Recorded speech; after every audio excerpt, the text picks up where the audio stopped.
palliative, and a mother of palliative will start in the next 1 week across the state.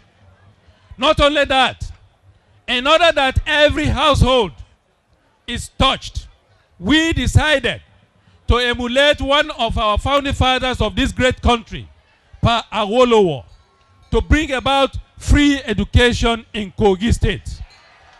And today, from primary school to senior secondary school, our institutions, public institution, is free of charge.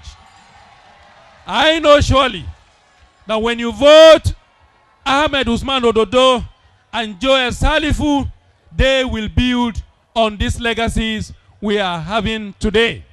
I will not bore you with any speech, and please, in order that we save the time of the Vice President, our National Chairman, and our dignitaries, we will simply allow the National Chairman to present flag to our candidate.